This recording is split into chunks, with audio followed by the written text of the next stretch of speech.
Yeah, I think a lot's been made saying that like I was big into it. I think I was just part of a couple of conversations, like a lot of other guys as well, just on how to make it more entertaining. I think that's ultimately what we want, and I think fans are excited about it. I mean, I've had people reaching out to me telling me they're excited. So, um, I hope the players like it. I hope the players can have some fun with it and make it competitive.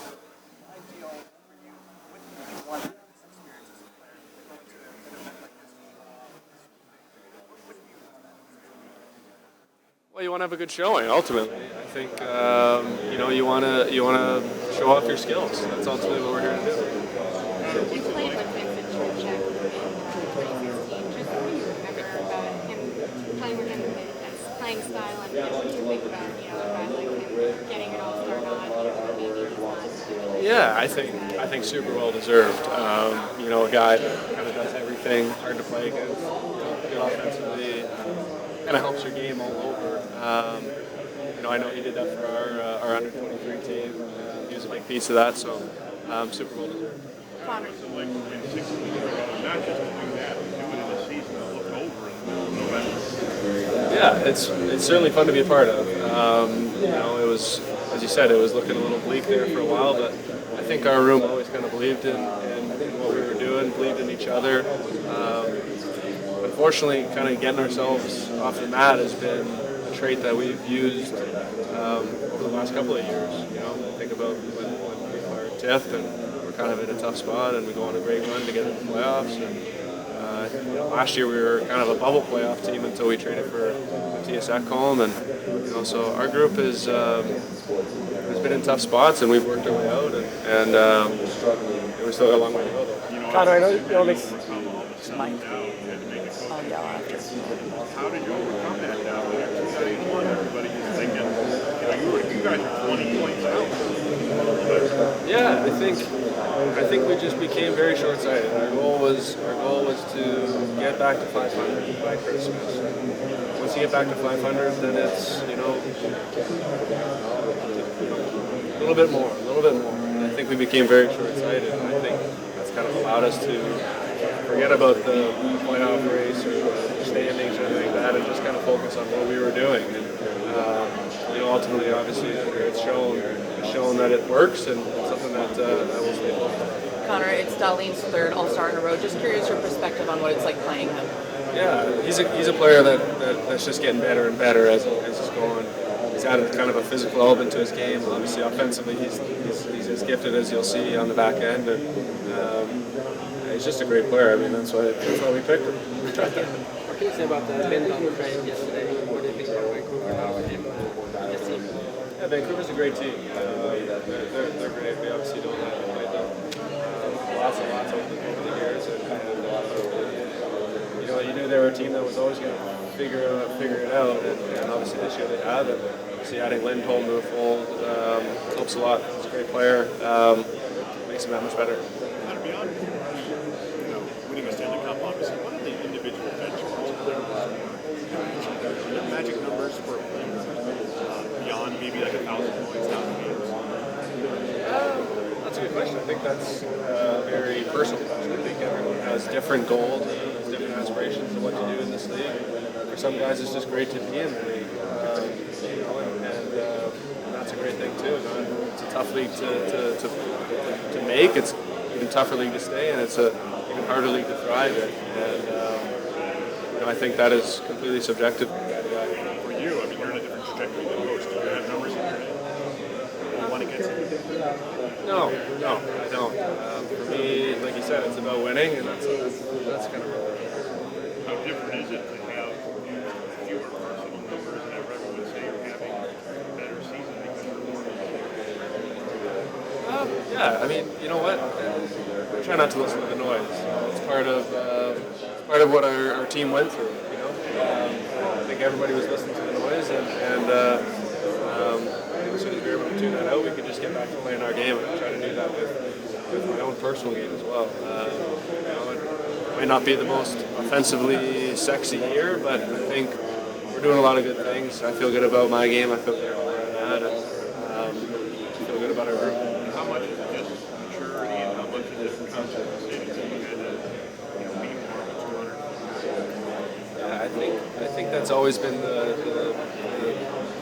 knock on me. I'll say is I'm not a 200-foot player. I think I've always tried and worked to be a defensive guy. Obviously, offensively, things just come a little bit easier. Defensively, has always been a little bit more work, and I feel good about where I'm at offensively and defensively. How much have you seen out of Liam Carlson's rookie year? Yeah, he's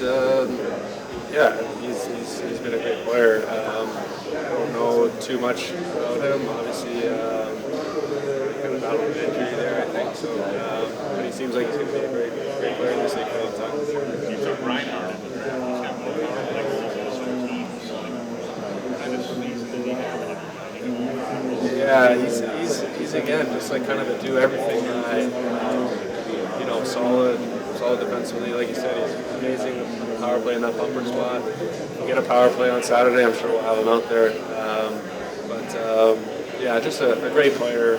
And happy to see him having so much success here. Playing with guys you usually don't get a chance to play with, I guess, how appealing is that? And you actually get to pick the guys. Yeah, it's exciting. I've come to this All-Star game now for my seventh time. I've never gotten to play with a guy like Pasternak. That's exciting to me.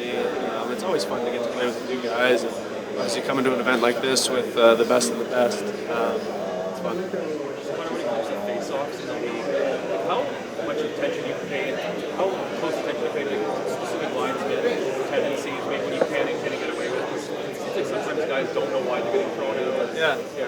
Well, I think it depends on night to night, which is where I think maybe some of the frustration lies with some guys. But ultimately they're going to do a job and just drop the puck. And as centermen, it's important to win faceoffs. We take them seriously in Edmonton. Something I've worked at for a long time, and I try to take a lot of pride in faceoffs. I think it's a big part of the game. So I think it can vary from night to night on how they're calling it or what another guy's doing or kind of whatever. How do you get an explanation when you get picked up? Sometimes it feels like guys have no idea. Like sometimes it's the winger maybe, but like do you get explanations or is it just sort of move on? I think more times than not, centermen know why they've been kicked out. Don't always agree with it, which is inevitable, but yeah. Connor, how badly do you want to play in the Olympics in 2 years, especially with some of the talent that you've never got a chance to play with? Yeah, extremely badly want to play in the Olympics. I've been vocal about that. I think everybody knows where I stand. I would say that a lot of other guys kind of in my age group would feel the same way. I think about the U23 team, a lot of guys that are here, Nate, guys like Cale McCarr and Jack Eichel and Austin, and all these guys that haven't had a chance to represent their country at a best on best. I think it's something that we're all hungry to do. And then how much of the PWHL have you been able to watch, and what are your initial thoughts on that league? Yeah, it's something that we always have in our room. It's been great to see. Super entertaining. The hockey's been great. It's great to see them doing so well. How can they go from like a showcase at All-Star Weekend to a staple in hockey? What's that, sorry? How can they go from being showcased at All-Star Weekend to just being a staple of professional hockey? That's a great question, and there's people a lot smarter than me that are going to figure that out.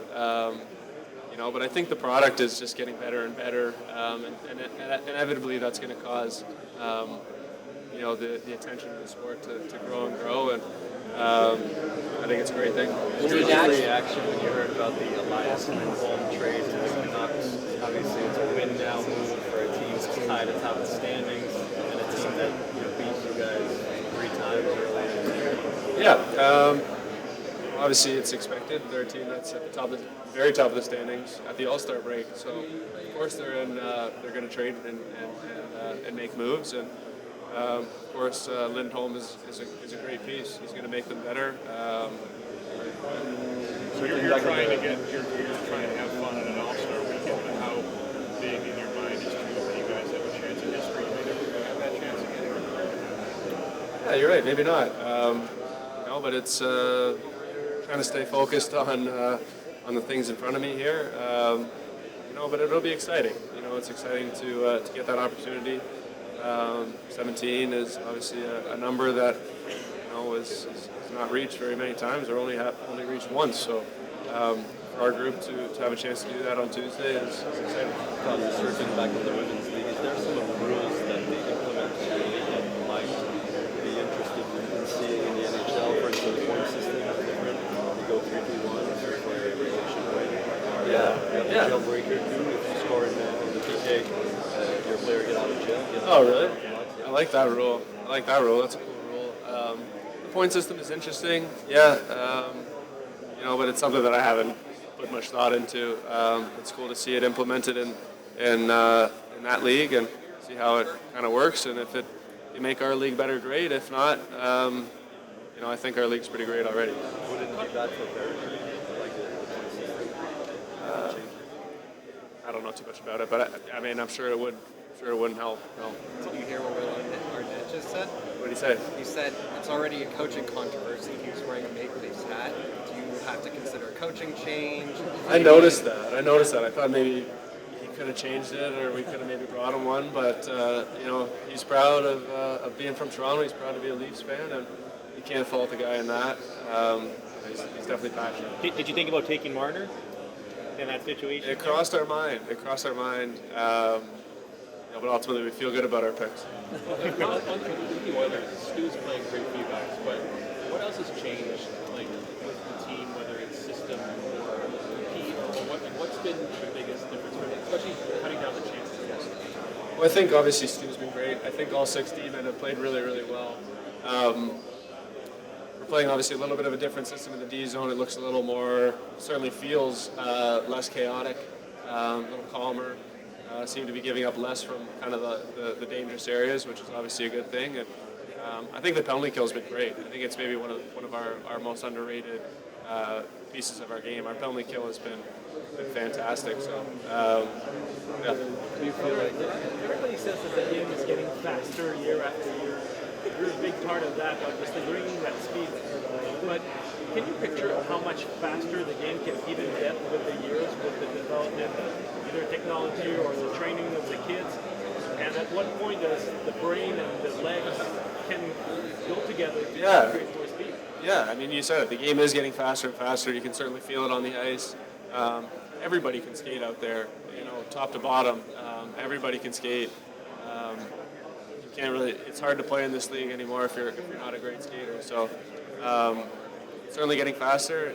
You ask if it can get faster, and I'm sure it will. The development of the gear and the kids seem to be starting younger and younger and being more and more passionate about it. I could see it going. It's always going to keep getting better.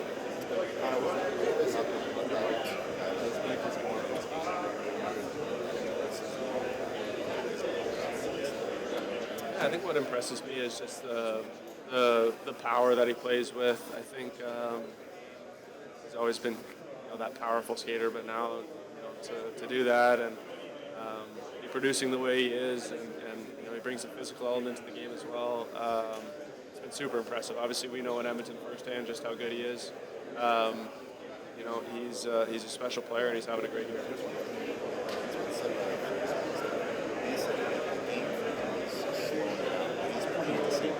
Yeah.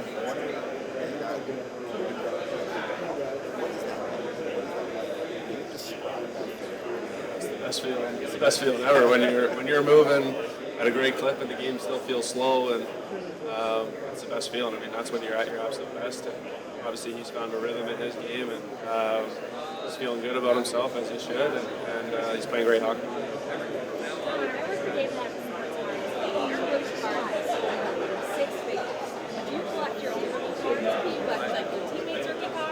I think we have a few rookie cards saved up, but I don't have any teammates.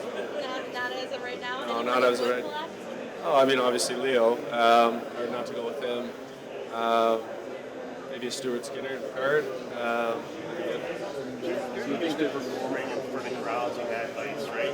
This is quite a different thing tonight. Like, what's it like when you be on stage, out of your element a little? Yeah. What did you get to meet that you wouldn't normally get to meet that was kind of fun? Yeah, obviously it's a little different for us. as you mentioned, but it was fun to be a part of. Not every day you get to draft a team out of the best players in the world. But Leo and I had a really good time with Will Arnett. He's a great guy. Made it fun for us.